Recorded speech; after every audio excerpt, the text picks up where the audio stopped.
ইব্রাহিম, ইব্রাহিম আপনাকে যুক্ত করা হচ্ছে, বলেন আপনি। হ্যালো আসিফ ভাই, ভালো আছেন? ভালো আছি, আশা করি আপনি ভালো, বলেন তাহলে।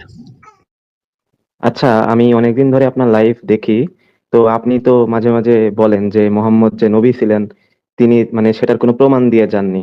তো আমি আপনাকে একটা প্রমাণের কথা আজকে বলবো।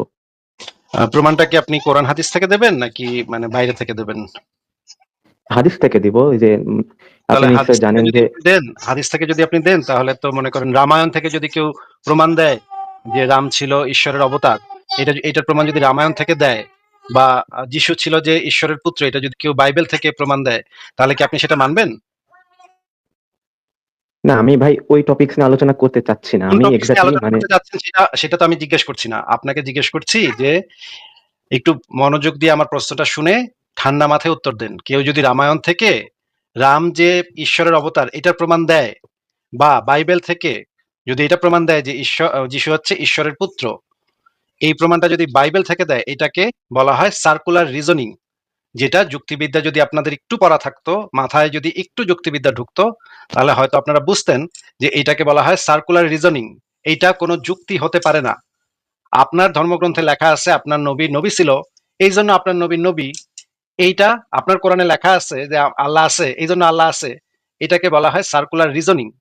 এই সার্কুলার রিজনিং কাকে বলে, এটা কি আপনি বোঝেন? চক্রাকার কুযুক্তি কাকে বলে বোঝেন?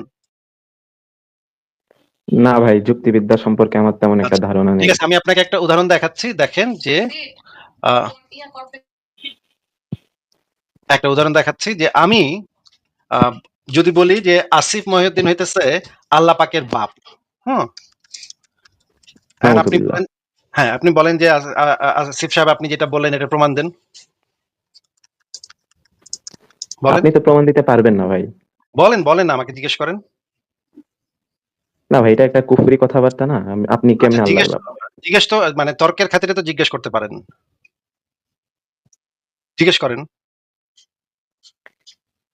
মানে জিজ্ঞেস করবো যে আপনি আল্লাহর বাপ, এটা? এটা প্রমাণ কি? আপনি আমাকে জিজ্ঞেস করেন এটা প্রমাণ কি, আপনি যেটা দাবি করতেছেন প্রমাণ কি?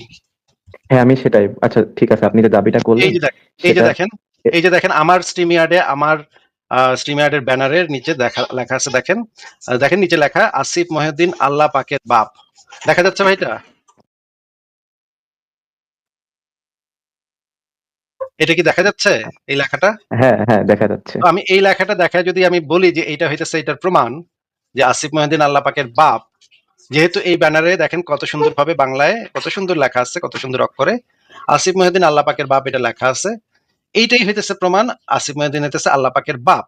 এখন এটা কেমন হইলো? এটা হইলো গিয়ে, এটাকে যুক্তিবিদ্যার ভাষায় বলা হয় সার্কুলার রিজনিং, চক্রাকার কুযুক্তি। মানে হচ্ছে আমি নিজেই এই জিনিসটা লেখা আপনারে আমার দাবির সপক্ষে প্রমাণ দিলাম। মানে জিনিস লেখাটাও আমার, দাবিটাও আমার, এবং আমি প্রমাণ হিসেবে বললাম যে এই যে দেখেন ভাই আমার এই যে ব্যানারে লেখা আছে, এই যে মনে করেন স্পাইডারম্যান যে আছে, স্পাইডারম্যান পৃথিবীতে স্পাইডারম্যান বলে একটা সুপার হিরো আছে। কেউ যদি বলে স্পাইডারম্যান সুপার হিরোর প্রমাণ কি, তখন যদি যে স্পাইডারম্যানে বিশ্বাস করে সে যদি বলে ভাই স্পাইডারম্যান কমিক্সের ভিতরে ভাই লেখা আছে, ভাই ভাই লেখা আছে আমেরিকাতে স্পাইডারম্যান বইলা একটা সুপার হিরো আছে, সে সুতা বাইর করে করে আকাশে উড়ে। হ্যাঁ, এটা যদি সে স্পাইডারম্যান বই থেকে যদি সে প্রমাণ দেখায় যে এই যে দেখেন এই যে এই বইয়ের 16 নম্বর পৃষ্ঠাতে 3 নম্বর প্যারা লেখা আছে এ স্পাইডারম্যান আছে, দেখছেন ভাই দেখছেন, তার মানে প্রমাণ হইলো স্পাইডারম্যান আছে। কিন্তু স্পাইডারম্যান কমিক্সে স্পাইডারম্যান আছে এটা লেখা থাকাটা তো স্পাইডারম্যান এর অস্তিত্বের সপক্ষে কোনো কোনো প্রমাণ হইতে পারে না। এটা কি আপনি বোঝেন? হম, অবশ্যই। কারণ কেউ যদি দাবি করে যে স্পাইডারম্যান আছে, তাহলে এই স্পাইডারম্যানের সপক্ষে তার প্রমাণ দিতে হবে। হ্যাঁ, এতটুকু আমি বুঝি। কিন্তু সে যদি বলে যে স্পাইডারম্যান কমিক্সে তো কতগুলো কমিক্সে লেখা আছে, হাজার হাজার কমিক্স বাড়িছে ভাই, হাজার হাজার কমিক্স বাড়িছে স্পাইডারম্যানের, সবগুলোতে লেখা আছে স্পাইডারম্যান আছে, তাহলে আপনি অবিশ্বাস করছেন কেন? আসিফ ভাই, আমি আপনার পয়েন্টটা বুঝতে পেরেছি, কিন্তু আমি মানে তাহলে আপনি যে আমি হাদিস যেটা যে থেকে, হাদিস থেকে যে প্রমাণটা দিবেন, মনে করেন হাদিসে একটাতে লেখা আছে হ্যাঁ আল্লাহর নবীর কাছে জিব্রাইল ফেরেশতা আসছিল, এইটা হাদিসের ভিতরে লেখা আছে। এটা লেখা থাকাটা তো এটা প্রমাণ করে না যে যেহেতু হাদিসের ভিতরে লেখা আছে নবীর কাছে জিব্রাইল ফেরেশতা আইছিল, সুতরাং আমরা এখান থেকে প্রমাণ পাইলাম যে জিব্রাইল ফেরেশতা ঈশার কাছে আসছিল। এটা তো এখান থেকে প্রমাণ করা যায় না, তাই না? তাহলে তো সমস্ত কিছুই প্রমাণ হয়ে যাবে। যেমন ধরেন যে মানে উপনিষদে লেখা আছে, ভগবত গীতায় লেখা আছে, ভগবত গীতায় লেখা আছে যে কৃষ্ণ হা করছিল, হা কইরা মহাবিশ্ব নাকি দেখায় দিচ্ছে একজনের। এখন এটা যদি লেখা থাকে, তার মানে তো এটা না যে ওই জিনিসটা বইতে লেখা থাকা মানে কৃষ্ণ হইতেছে ঈশ্বরের অবতার, এটা প্রমাণ হয়। আপনি কি কথা বুঝতে পারতেছেন? যুক্তি কিভাবে কাজ করে এই জিনিসটা কি বোঝেন ভাই? হ্যাঁ ভাই, মোটামুটি বুঝতেছি। আপনার এটা মানে এই রকমের প্রমাণকে যদি আমি মেনে নেই, আচ্ছা ঠিক আছে, আমাগো ইব্রাহিম সাহেব এসে কইতেছে যে হাদিসের ভিতরে লেখা আছে আমাগো হযরত মুহাম্মদ নবী নবী আছিল, এটা তো হাদিসে লেখাই আছে, তাহলে তো বিশ্বাস করণই লাগবো। তাহলে তো এটাও আমাদের বিশ্বাস করতে হবে যে কৃষ্ণ ঈশ্বরের অবতার ছিল, কারণ ভগবত গীতায় লেখা আছে, স্পষ্ট মহাভারতে লেখা আছে সে হইতেছে ঈশ্বরের অবতার। একদম পৃষ্ঠা টিষ্ঠা বাইর করে আপনারা দেখাইতে পারবো, সেখানে স্পষ্ট লেখা আছে কৃষ্ণ হইতেছে ঈশ্বরের অবতার। তাহলে তো ওই বইকে প্রমাণ হিসেবে উপস্থাপন করে কেউ দাবি করতে পারে যে তাহলে মাইনা লন যে কৃষ্ণ ঈশ্বরের অবতার, সেটা কি আপনি মানবেন?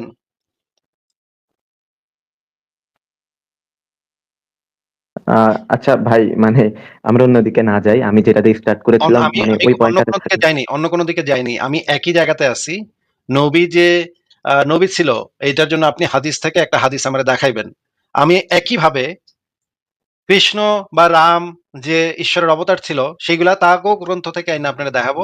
যদি আমাদের পদ্ধতি এক হয় যে গ্রন্থে লেখা থাকলে ওগো গ্রন্থে লেখা থাকলে সেটা প্রমাণ হয়ে যায়, এটা যদি আমাদের পদ্ধতি হয়, আপনার যুক্তি যদি এভাবে কাজ করে যে কোনো একটা ধর্মের ধর্মগ্রন্থে এই জিনিসটা লেখা থাকলে এটা প্রমাণ হয় যে ওইটা দাবিটা সত্য, তাইলে তো আপনার অন্য দাবিগুলোকে তো একইভাবে একই পদ্ধতি অনুসরণ করে একই যুক্তির কাঠামো ব্যবহার করে আমাদেরকে মেনে নিতে হবে। শুধুমাত্র তো আপনার জন্য এটা আহ, এইটাকে আমরা একসেপ্ট করব যে আপনার হাদিসে লেখা আছে নবী ছিল, সুতরাং আমরা মেনে লইলাম, আর হিন্দুকে ক্ষেত্রে আমরা এক পদ্ধতি ব্যবহার করব না, এটা তো হয় না ভাই। এটা তো যুক্তি তো সবার ক্ষেত্রে একরকম ভাবে ব্যবহার করতে হবে। তাহলে তো যুক্তি এইটাকে যদি আমরা যুক্তি হিসেবে ধরে নেই, তাহলে তো যে কোনো জিনিস যে কেউ প্রমাণ করে ফেলতে পারবে ভাই। সুপারম্যান প্রমাণ করবে, স্পাইডারম্যান, থর প্রমাণ করবে, তারপরে মানে হাজার হাজার দেবদেবী প্রমাণ করে ফেলবে। একটা গ্রন্থ নিয়ে আসবে, বলবে এই ভাই এই যে এই গ্রন্থের ভিতরে লেখা আছে, ভাই দেখেন দেখেন, এই গ্রন্থের ভিতরে লেখা আছে মামদবুত শাকচুন্নি শেয়ারা গাছের পেতনি, এটিও প্রমাণ করবে, রাক্ষস কক্ষস এটিও প্রমাণ করে ফেলবে। বলবে ভাই যে দেখেন ঠাকুরমার ঝুলি বইতে লেখা আছে যে রাক্ষস কক্ষস আছে, ভাই দেখেন এই যে দেখছেন দেখছেন ঠাকুরমার ঝুলি বইতে লেখা আছে। তখন তো আমাদের রাক্ষস কক্ষসকেও মানতে হবে। আমরা তো কোনো কিছুই আর আমাদের সবকিছু ইনফ্যাক্ট সবকিছুই আমাদের মেনে নিতে হবে, কোনো কুসংস্কার অন্ধবিশ্বাস বলে কিছু থাকবে না, সবকিছুই প্রমাণ হয়ে যাবে, তাই না ভাই? হুম, ঠিক আছে, আপনার পয়েন্টটা ঠিক আছে, কিন্তু আমি যেটা বলতে চাচ্ছি যে মানে যুক্তি দিয়ে কিন্তু ভাই মানে ধর্মকে 100% আপনি জাজ করতে পারবেন না। যুক্তি তো যুক্তি দিয়ে মানে যদি ধর্মকে ধর্মের সব ক্ষেত্রে খাটে না। যুক্তি দিয়ে যদি আমরা কোনো কিছু জাজ করতে না পারি, তাহলে তো সেটাকে অন্ধবিশ্বাস বলা হয়। যদি সেটা যুক্তিতে না আসে, মনে করেন এই কথা তো হিন্দুরাও বলতে পারে, হিন্দুরা বলতে পারে ভাই আমাকে কৃষ্ণ আছে, কৃষ্ণ মহাবিশ্ব সৃষ্টি করছে। আমি বললাম যে মহাবিশ্ব সৃষ্টি করছে, বা ধরেন হিন্দুরা এসে বললো আমাকে হনুমান দেবতায় এক ছোটকালে সূর্যরে খায়া ফেলার জন্য হা করছিল, কুত করে গিলা ফেলতে নিচ্ছে, তখন খালি খায় নাই আর কি। হ্যাঁ, আমি তখন তারা জিজ্ঞেস করলাম ভাই এটা মানে হনুমান হইতেছে পৃথিবীর একটা মানে প্রাণী, একটা জীব, সে সূর্যরে খায়, সূর্য কি এত ছোট বল নাকি যে সূর্যরে খায় ফেলাবে? ফাইজলামি করেন মিয়া, এটার পিছনে যুক্তি কি আছে? সে আমারে বললো যে ভাই সবকিছু তো ধর্মের সবকিছু তো যুক্তি দিয়ে চলবে না ভাই, আমার ধর্মটা অনেক ভালো, অনেক শান্তিপূর্ণ, কিন্তু এটা তো সব যুক্তি দিয়ে চলবে না ভাই, আমাকে বিশ্বাস করে লইতে হইব যে হনুমান দেবতা এই কাম করতে নিছিল। বা ধরেন হেগো মানে এই কি বিষ্ণুর না ব্রহ্মার নাকি তিনটা মাথা, হ্যাঁ, আমি বললাম আবার গণেশের নাকি মানে এই যে হাতির মাথা, হ্যাঁ, গণেশের হইতেছে হাতির মাথা। আবার শিবলিঙ্গ নাকি শিবের নাকি লিঙ্গ কাইটা ওই লিঙ্গ নাকি সারা মহাবিশ্ব ঘুরে বেড়াইছে, হ্যাঁ, ট্যাং টিং ট্যাং টিং করে ঘুরে বেড়াইছে। আমি যখন জিজ্ঞেস করবো যে ভাই এগুলা কি মানে মানে নোংরা কথাবার্তা, বাজে কথাবার্তা, এইসব আপনাদের এই ধর্মের ভিতরে কত কুসংস্কার, কত বাজে বাজে বাজে জিনিস, তখন তারা যদি আমাকে বলে ভাই ধর্মের সবকিছু তো ভাই যুক্তি দিয়ে চলবে না ভাই, ধর্ম তো ভাই এই যুক্তির উপরে নির্ভর করে না, ধর্ম তো, তখন কি ভাই আপনি একইভাবে মেনে নিবেন তার কথা যে ধর্ম যুক্তি দিয়ে চলবে না, নাকি শুধুমাত্র আপনার ধর্মে যখন আপনি আটকায় যাবেন অন্য ধর্মের ক্ষেত্রে কিন্তু আপনি ঠিকই যুক্তি ব্যবহার করবেন ভাই? হ্যাঁ, অন্য ধর্মের কথা যখন আপনি শুনবেন, অন্য ধর্মের কোনো অযৌক্তিক জিনিস যখন আপনি শুনবেন, তখন আপনি ঠিকই, আমি নিশ্চিত আপনি যুক্তি দিয়ে জিনিসটা চিন্তা করবেন। কিন্তু নিজের ধর্ম যখন আসবে তখন আপনি বলবেন যে ভাই আমার ধর্ম ভাই, ধর্ম তো ভাই যুক্তি দিয়ে চলবে না ভাই, ধর্ম তো ভাই যুক্তি ছাড়া মেনে নিতে হবে। কিন্তু অন্য ধর্মের বেলা আপনি ঠিকই যুক্তিকে ব্যবহার করবেন। ভাই আপনি আমাদেরকে বলেন তো হিন্দু ধর্মের যে কুসংস্কার মানে কালী দেবী, শিব, ব্রহ্মা, বিষ্ণু, হনুমান দেবতা, মানে তারপরে গণেশ দেবতা, এই সমস্ত হাবি জাবি আলতু ফালতু কুসংস্কার, এগুলা শুনলে আপনার মনে হয় না যে হিন্দুরা কত কুসংস্কারাচ্ছন্ন, কত অন্ধবিশ্বাসী, এটা আপনার মনে হয় না?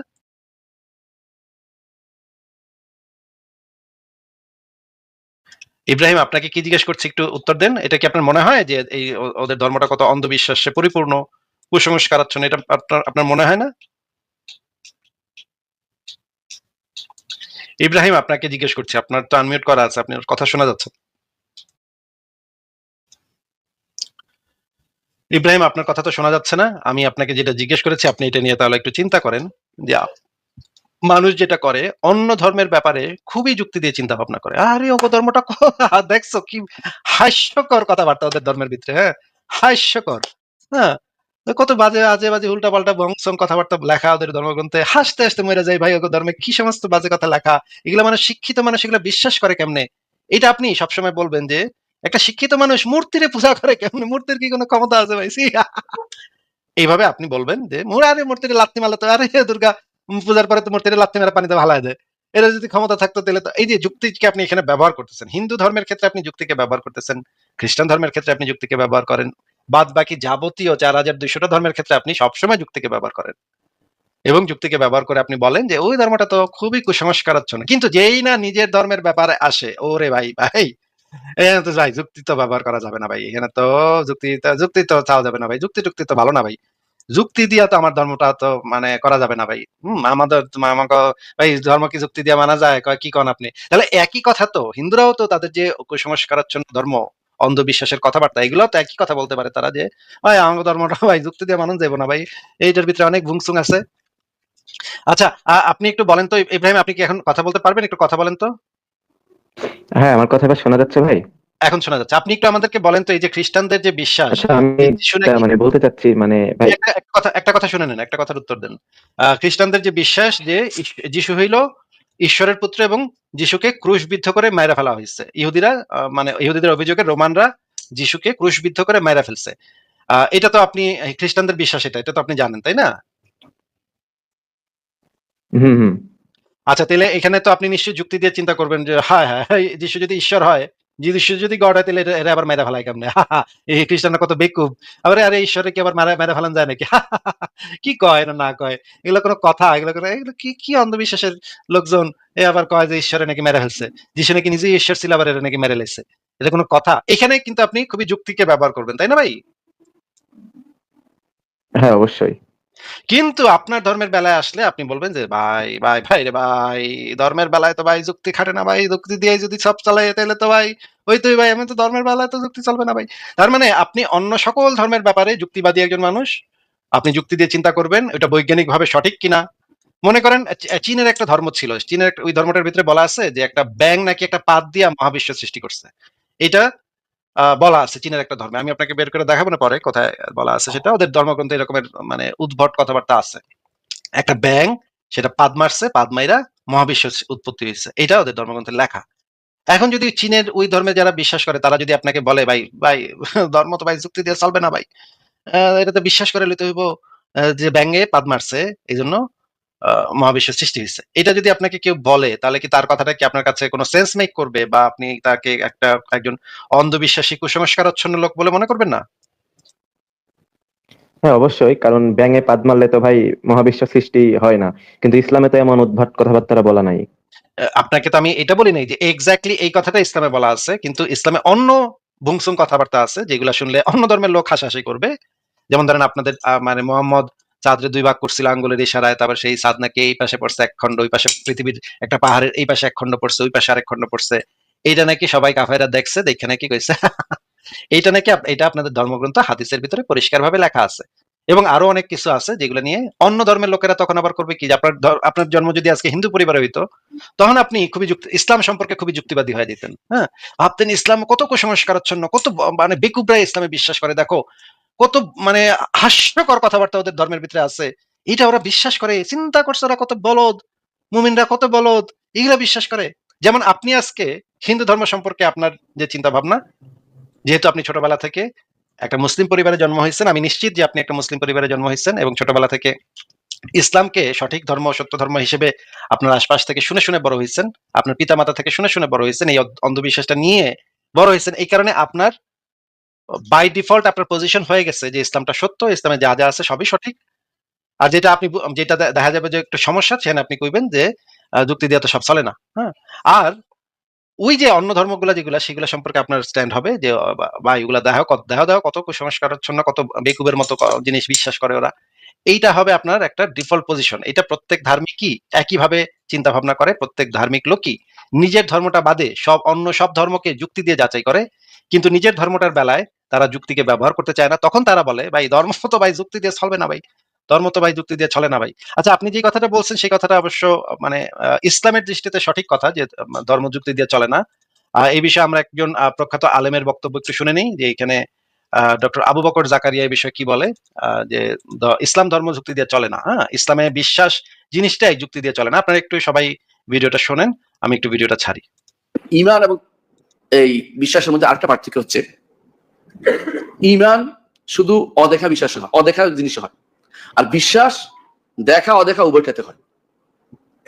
ঈমান শুধু অদেখা, যে দেখেন নাই আপনি, গায়েবের জিনিস হয়। আল্লাহ যিনি মুনিবুল গায়ব, এজন্য শুরুতেই কোরআন শুরুতেই বলছে এই কোরআন তাদের উপকার দিবে যারা গায়েবের উপর ঈমান নাই। বুঝতে? কিন্তু বিশ্বাসটা দেখাতে হয়, অদেখাতেও বলতে পারেন। যেমন বলতে পারেন এটা একটা, আমি বিশ্বাস করি যে তুমি এটা লিখছো, দেখছেন না এটা আপনি দেখতেছেন, আর বলতে পারেন। কিন্তু ঈমান আনলাম তুমি লিখছি, এটা হয় না। ঈমান হচ্ছে অদেখা জিনিস। এই জন্য আমাদের ঈমান আনতে হবে, শুধু বিশ্বাস আনলে হবে না। ঈমান শুধু অদেখা জিনিসে হয়। এই জন্য যদি কোনো কেউ বলে, এই জন্য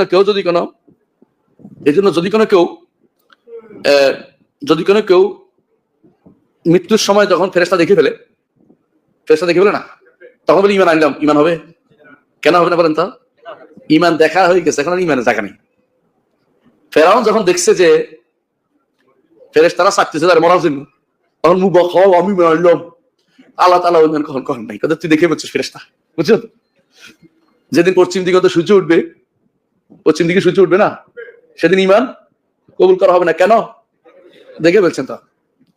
এই জন্য ঈমান আনতে হয় না দেখা অবস্থায়। এখন আমাদের ভাইরা অনেকেই দেখা যায় দুর্ভাগ্যবশত ঈমানের দেখাই ছাড়বে, এই জন্য বই লেখে। দেখেন না বই লিখছে, হ্যাঁ, প্যারাডক্সিক, খরডক্সিক, কত রকম ডক্সিক বেরোচ্ছে। এক একজন এক এক নাম দিয়ে ডক্সিক বের করতেছে, বলে যুক্তি দিয়ে ঈমান বানাইছে।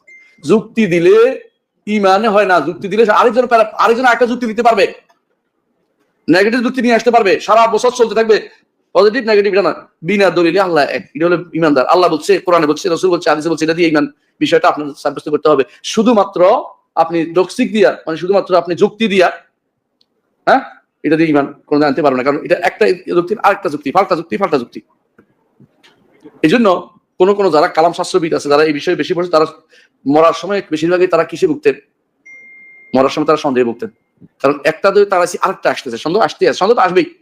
অন্তরের ভিতরে একবার যদি সন্দেহ জায়গা করে দেন, কেবল আসতেই থাকবে। শয়তান আসে মাঝে মধ্যে বলে যে আল্লাহ সব সৃষ্টি করেছে, আল্লাহর সৃষ্টি করলো কে? রাসূলুল্লাহ সাল্লাল্লাহু আলাইহি ওয়াসাল্লাম বলেছে, এরকম আসলে তখন কি বলবা? কুল আল্লাহু আহাদ, আল্লাহুস সামাদ, লাম ইয়ালিদ ওয়া লাম ইউলাদ ওয়া লাম ইয়াকুল লাহু কুফুয়ান আহাদ। আচ্ছা, মানে বুঝলাম আমরা যে ইসলামে ঈমানের সংজ্ঞাটাই হইতেছে অন্ধবিশ্বাসের যে সংজ্ঞা আমরা জানি, একদম হুবহু হচ্ছে ইসলামে ঈমানের সংজ্ঞা। ইব্রাহিম, এবার আপনি বলেন, আপনার কি এই বিষয়ে কিছু বলার আছে নাকি? আচ্ছা, মানে যদি বলি যে মানে গায়েব বিষয়ে, গায়েবের জ্ঞান একমাত্র আল্লাহ তাআলাই জানেন, এবং আমাদেরকে গায়েবের পরে ঈমান আনতে হবে। এজন্য আল্লাহ সূরা বাকারায় বলছে, জালিকাল কিতাবু লা রাইবা ফিহি হুদাল লিল সেটাই তো মুত্তাকিন। জিজ্ঞেস করতেছি ভাই, সেটাই তো জিজ্ঞেস করতেছি। তাহলে তো এটাকে অন্ধবিশ্বাস বলে। অন্য কেউ জানে, মনে করেন এই জ্ঞানটা আপনার নাই, অন্য কারো আছে। আপনি মানে হুদাহুদি কোনো প্রমাণ না পেয়ে, কোনো যুক্তি-টুক্তি ব্যবহার না করে আপনি জাস্ট বিশ্বাস করে নিলেন।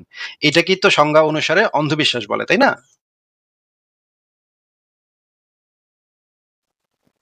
ঠিক ইব্রাহিম, অন্ধবিশ্বাস না। আচ্ছা, যদি আমরা একটু অন্ধবিশ্বাসের সংজ্ঞাটা যদি আমরা একটু দেখি, অন্ধবিশ্বাস কাকে বলে? আ যেটা যুক্তির উপরে নির্ভর করে না, সেটা কি তো অন্ধবিশ্বাস বলে? ভাই, এই অন্ধবিশ্বাসের সংজ্ঞা তো খুবই সহজ। সুপারস্টিশন কাকে বলে, কুসংস্কার কাকে বলে, ব্লাইন্ড ফেইথ কাকে বলে? এই জিনিসগুলা তো সবাই খুব ভালোভাবে জানে যে এই জিনিসগুলা যুক্তি প্রমাণের উপর নির্ভর করে না। যেগুলা শুধুমাত্র আপনার বিশ্বাসের উপর অনেকে করে, অনেকে করে না। সেগুলার পেছনে কোনো যৌক্তিক কোনো আ ইয়া নাই, আ পদ্ধতি নাই। যুক্তি দিয়ে আপনি সেটাকে সেই পর্যন্ত যাইতে পারবেন না। বা প্রমাণ দিয়ে আপনি সেই পর্যন্ত যাইতে পারবেন না। সেই জিনিসগুলাকে অন্ধবিশ্বাস বলে, তাই না? অন্ধবিশ্বাস তো এটাই। আচ্ছা, কয়েকটা অন্ধবিশ্বাসের প্রমাণ দেন তো আপনি। কি আপনার সাথে অন্ধবিশ্বাস নিয়ে তাহলে আগে একটু কথা বলে নিতে হবে। অন্ধবিশ্বাস কাকে বলে একটু বলেন তো ভাই? আচ্ছা আসিফ ভাই, আমি আপনাকে একটা প্রশ্ন করব। এটা একটু পরে করেন। আগে একটু হ্যালো? অন্ধবিশ্বাস কাকে বলে? অন্ধবিশ্বাস কাকে বলে সেটা একটু আমাদেরকে বলেন তো। অন্ধবিশ্বাস বলতে যদি আমরা বুঝি যেটা মানে সচরাচর যেটা আমরা বুঝি যে মানে প্রমাণ ছাড়া কোনো কিছুকে অন্ধভাবে যুক্তি বা প্রমাণ বিশ্বাস ছাড়া, করে নেওয়া। যুক্তি বা প্রমাণ ছাড়া, হ্যাঁ, যুক্তি বা প্রমাণ ছাড়া যদি আপনি কোনো কিছুকে বিশ্বাস করে নেন সেটাকে অন্ধবিশ্বাস বলে, তাই না? যেমন হুম ধরেন, হুম। আপনি ছোটবেলা থেকে হয়তো শুনছেন যে কালো বিড়াল হইতেছে অশুভ লক্ষণ। মনে করেন মানে ছোটবেলা আমার মা আমারে শিখাইছিল যে তুই পরীক্ষার আগে সিদ্ধ ডিম খাইস না, দিলে পরীক্ষাতে লাড্ডা পাবি। এটা শিখাইছিল, এটা একটা কুসংস্কার, এটা একটা অন্ধবিশ্বাস, তাই না? ইব্রাহিম বলেন, আচ্ছা, এগুলো আমি আমি আমি এগুলো যদি একটা অন্ধবিশ্বাস, এক্সাম্পল দিই। এগুলো অন্ধবিশ্বাস কিনা? হ্যালো। এটা একটু বলেন, এই জিনিসগুলো অন্ধবিশ্বাস কিনা? হ্যাঁ, এগুলো অন্ধবিশ্বাস। তারপরে শেওড়া গাছে পেতনি, মামদ ভূত, এগুলো অন্ধবিশ্বাস কিনা? হ্যাঁ, অবশ্যই এগুলো অন্ধবিশ্বাস। তাহলে এগুলা যদি অন্ধবিশ্বাস হয়, কেন এগুলো অন্ধবিশ্বাস? কারণ এগুলোর পেছনে কোনো যুক্তিও নাই, কোনো প্রমাণও নাই, তাই না? কিন্তু আমি ভাই প্রমাণ করতে পারবো আপনিও কিন্তু একজন অন্ধবিশ্বাসী। আচ্ছা, আপনিও কিন্তু অন্ধবিশ্বাস করেন। আমাকে যদি আপনি অন্ধবিশ্বাসী প্রমাণ করতে পারেন, তাহলে তো আপনি আসিফ মহিউদ্দিনকে অন্ধবিশ্বাসী প্রমাণ করতে পারলেন। তাতে তো আপনার অন্ধবিশ্বাসটা কোনো যৌক্তিক বিশ্বাসে পরিণত হইল না। মানে আপনি যদি মনে করেন আমাকে অন্ধবিশ্বাসী প্রমাণ করতে পারলেনও, যদি পারেনও, আমি জানি সেটা আপনি পারবেন না, কিন্তু তারপরেও ধরে নিচ্ছি তর্কের খাতিরে যদি সেটা পারেনও, তাহলে তো আপনার অন্ধবিশ্বাসটা যৌক্তিক বিশ্বাসে পরিণত হবে না। তাতে যেটা বেস্ট যেটা প্রমাণ হবে, এট বেস্ট যেটা প্রমাণ হবে, যে আপনি ১০০টা বিষয়ে অন্ধবিশ্বাসী, আমি একটা বিষয়ে অন্ধবিশ্বাসী, এটা আপনি এট বেস্ট প্রমাণ করতে পারবেন। যদি করতে পারেন তাহলে আপনি সেটা করতে পারবেন। কিন্তু তাতে তো আপনার যে অন্ধবিশ্বাসটা সেটা কোনো যৌক্তিক বিশ্বাসে পরিণত হবে না। মানে মনে করেন আপনার সারা শরীরে পায়খানা লাগানো। পায়খানা লাগানো, আমি বললাম যে ইব্রাহিম ভাই আপনার তো সারা শরীরে পায়খানা, কুত্তার গু লাগানো, প্রচন্ড গন্ধ আসতেছে আপনার গা থেকে। তখন আপনি বললেন আসিফ ভাই আপনার শরীরের থেকে আমি এক ফোঁটা দুর্গন্ধযুক্ত জিনিস বাইর করে দেখাইতে পারবো। আপনি যদি আমার শরীর থেকে কোনো একটা চিপা চাপা থেকে এক ফোঁটা দুর্গন্ধযুক্ত কিছু জিনিস বাইর করে দেখাইতে পারেনও, তাতে যেটা প্রমাণ হবে যে আমার গায়েও অল্প একটু দুর্গন্ধযুক্ত জিনিস আছে। এটা প্রমাণ হবে, এট বেস্ট এটা আপনি প্রমাণ করতে পারবেন। কিন্তু তাতে তো আপনার গায়ের যে দুর্গন্ধগুলা, কুত্তার গুয়ের যে গন্ধটা, সেটা তো ভাই সুগন্ধে পরিণত হবে না। সেটা তো কুত্তার গুয়ের গন্ধ, কুত্তার গুয়ের গন্ধই থাকবে। সেটা তো আর সুগন্ধে পরিণত হয়ে যাবে না। আমার আমার শরীরে যদি আপনি গন্ধ বের করতে পারেন, তার মানে তো এটা না যে আপনার গন্ধটা তখন সুগন্ধে পারফিউম হয়ে গেল, আপনার গন্ধটা তখন আর গন্ধ আইলো না, তা তো না ভাই। ইব্রাহিম আপনি কি, আপনি এইটা প্রমাণ করে তো আপনি কোনো সুবিধা করতে পারবেন না। মানে আমাকে যদি কোনোভাবে আপনি কোনো একটা বিষয় অন্ধবিশ্বাসী প্রমাণ করতে পারেনও, আমি নিশ্চিত সেটা আপনি পারবেন না। সেটা আপনার পক্ষে তো সম্ভব না, আপনার পক্ষে কেন, কোনো মুমিনের পক্ষে সম্ভব না। কিন্তু যদি আপনি সেটা পারেনও, তারপরে আমি আপনাকে সেটা দিয়া দিলাম, জান তর্ক মানে ওইটা দেখানোর আগেই আপনার আমি সেটাতে আমি আপনাকে ছেড়ে দিলাম, জান আপনি জিততে গেছেন। প্রমাণ ধরেন আমি ধরে নিলাম যে আপনি প্রমাণ করতে পারছেন আমি একটা বিষয় অন্ধবিশ্বাস করছি, এতে প্রমাণ হইলো আমি ওই বিষয়টাতে অন্ধবিশ্বাস করছি, আমিও একটা বিষয় অন্ধবিশ্বাসী। তাতে তো আপনার যে এই অন্ধবিশ্বাসটা, আপনার যে সারা গায়ে কুত্তার গু, ওই গুয়ের গন্ধ থেকে তো গন্ধগুলা তো আর সুগন্ধে পরিণত হইল না ভাই। মনে করেন আপনি ৫,০০০ দর্শন করছেন, দর্শন করে আইসা কইতেছেন আসিফ ভাই আমি প্রমাণ করতে পারবো আপনিও না একদিন দর্শন করছিলেন। যদি সেটা আপনি প্রমাণ করতে পারেনও, তাহলে তো আপনি প্রমাণ করতে পারলেন যে আমিও সেই একই আকামটা করছি। তাতে তো আপনার যে ৫,০০০ দর্শন সেটা তো আর ভালো কাজ হয়ে যাবে না। আপনার অন্ধবিশ্বাসটা তো তখনও অন্ধবিশ্বাসই থাকবে। আপনি কি আমার কথা বুঝতে পারতেছেন? হ্যাঁ ভাই, স্পষ্ট বুঝতে পারছি। তাহলে আপনি আমাকে অন্ধবিশ্বাসী মনে করেন, একটা জিনিসে অন্ধবিশ্বাসী প্রমাণ করলেন, এটা দিয়ে আপনার লাভ কি? আপনার ওই যে আল্লাহতে অন্ধবিশ্বাস, এটা তো তাতে যৌক্তিক কোনো সিদ্ধান্তে পরিণত হবে না। তাহলে আপনি যে বিষয়টা অন্ধবিশ্বাস করবেন, কিন্তু আপনি এক্স্যাক্টলি ওটা বলতে পারবেন না যে এটা একটা যৌক্তিক কিংবা অযৌক্তিক। আপনার কাছে এটা যৌক্তিক মনে হতেও পারে, নাও পারে। আমি এমন একটা এক্সাম্পল চাইলে আমি আপনাকে দিতে পারবো। হয়তো আপনি বলবেন যে ভাই আপনি কি আবার আপনার বাবা মারে বাবা বা আপনার বাপ, যে আপনার বাপ এটাকে আপনি বিশ্বাস করেন? এগুলো তো ভাই আমরা অনেক আলোচনা করছি, অনেকবার এগুলো নিয়ে উত্তর দিছি, অনেকবার কথা বলছি। এই ধরনের ২-৪ টা জিনিস আপনি আইনা বলতে পারবেন। এছাড়া তো আপনার কাছে আর কোনো মানে স্কোপ নাই। এগুলাও অন্ধবিশ্বাসের অন্তর্ভুক্ত না। সেটা আমি প্রমাণ করে দিতে পারবো যে এগুলো অন্ধবিশ্বাসের অন্তর্ভুক্ত না। ঠিক আছে, আপনি বলেন, আপনি যদি মানে, কিন্তু আপনার এটা বলে লাভ কি সেটা আমি বুঝতে পারতেছি না। যে আপনি মনে করেন আমাকে একটা জিনিস অন্ধবিশ্বাসী প্রমাণ করলেনও, তাতে আপনার লাভটা হইল কি? আপনি তো তাতে আপনার গায়ের থেকে গন্ধ সরাইতে পারলেন না। আপনার গায়ে যে অন্ধবিশ্বাসের পচা গন্ধ, সেটা তো তাতে সরল না ভাই। হ্যাঁ, আপনি যে এট বেস্ট প্রমাণ করতে পারলেন আসিফ মহিউদ্দিনের গায়েও একটুখানি গন্ধ আছে, এটা প্রমাণ করতে পারলেন। হ্যাঁ, তাহলে ভাই আমি কি বলবো? এটা বলে আপনার লাভটা কি? আপনার অন্ধবিশ্বাসটা তো তাতে মানে যৌক্তিক বিশ্বাসে পরিণত হচ্ছে না। মনে করেন করলেন, তাইলে আমি তো দিয়ে দিলাম, আপনার করছেন যান। মেনে নিলাম। আমি একটা বিষয় মনে করেন বিষয়ে আমি অন্ধবিশ্বাস করি, এটা আমি মেনে নিলাম। তর্কের খাতিরে আমি মেনে নিলাম। কিন্তু তাতে আপনার লাভটা কি হইল? আপনি কি আপনার ধর্ম বিশ্বাসটাকে যৌক্তিক বিশ্বাস প্রমাণ করতে পারলেন?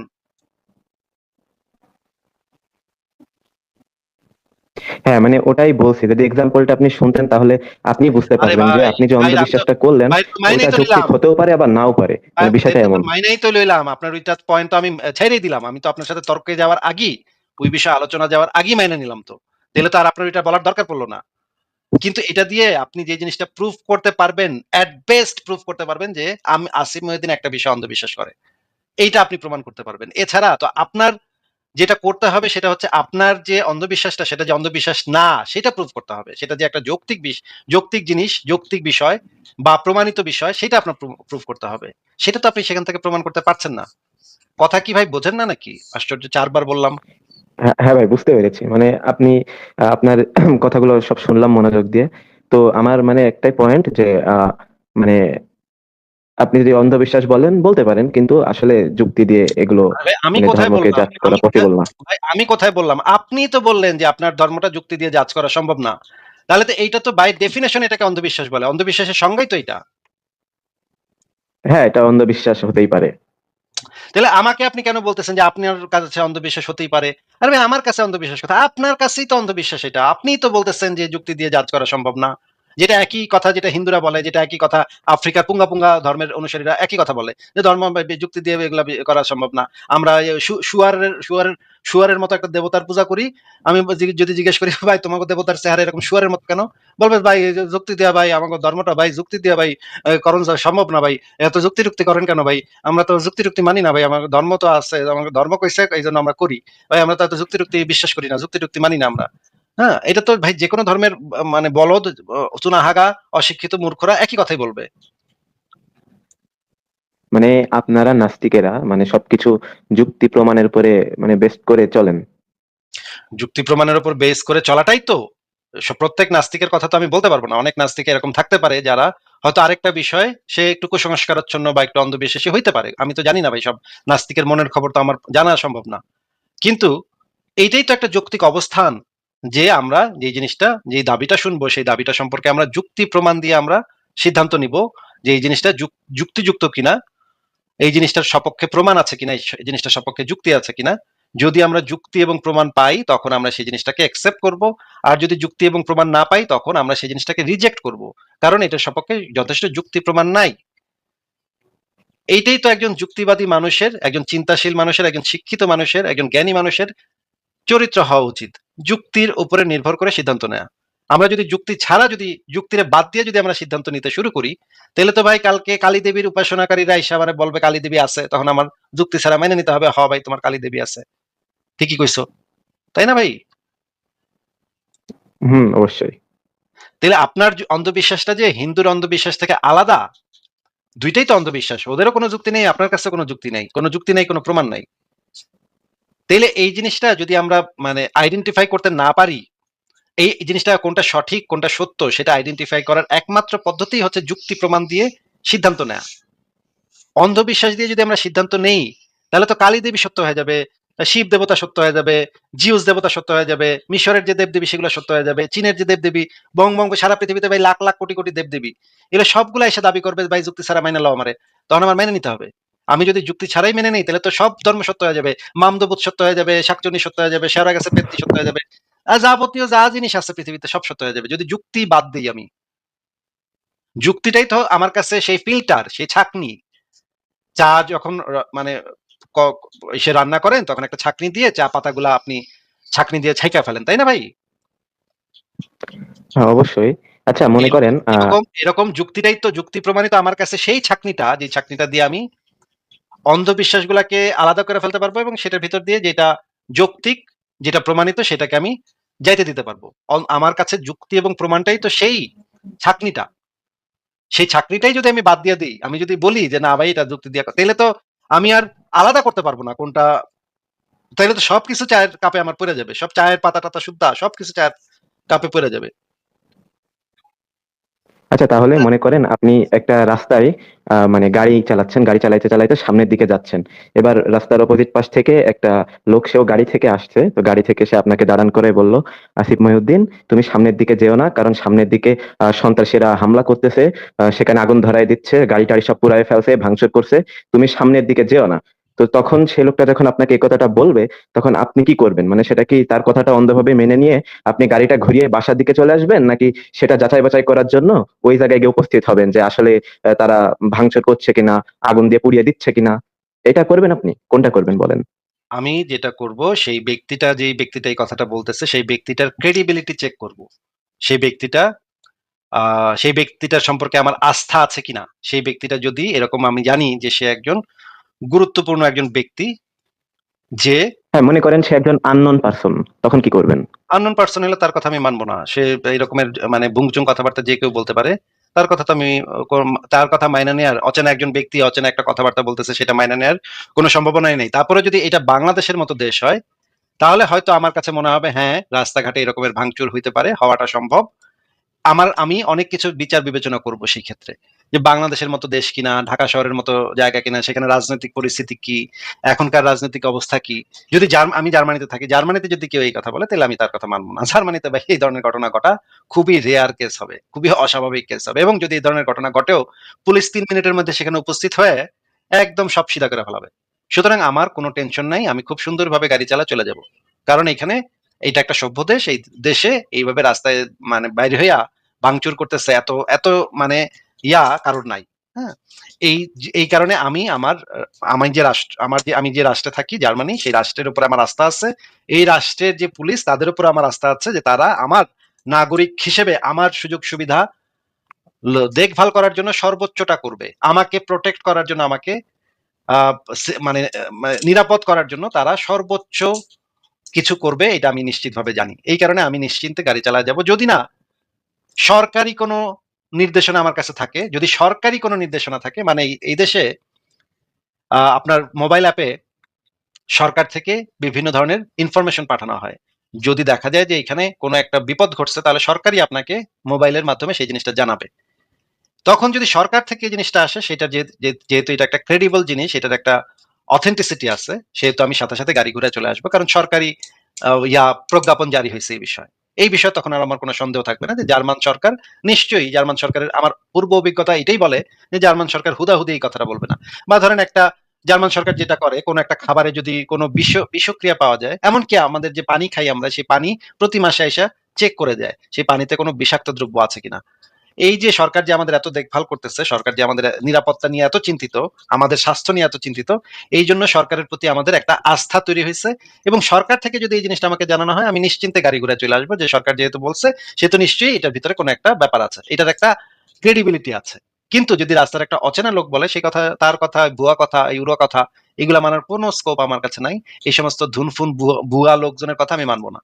যদি তারপরেও দেখা যায় যে সামনে ওইখানে আছে, যদি আমি তখন গিয়ে দেখতে পাই, যখন আমি প্রমাণ পাবো, তখন শুধুমাত্র আমি মানবো যে হ্যাঁ, এই জিনিসটা ঘটছে। কিন্তু ওই ব্যক্তির কথা, কোনো একটা অচেনা ব্যক্তি আমাকে একটা অজানা অজানা অজানা জিনিস বলছে, যে আর কোনো ক্রেডিবিলিটি নাই, তার কথায় আমি গাড়ি ঘুরাবো না তো ভাই। হ্যাঁ, মনে করেন হাইপোথেটিক্যালি আপনি বাংলাদেশে রোডে গাড়ি চালাচ্ছেন।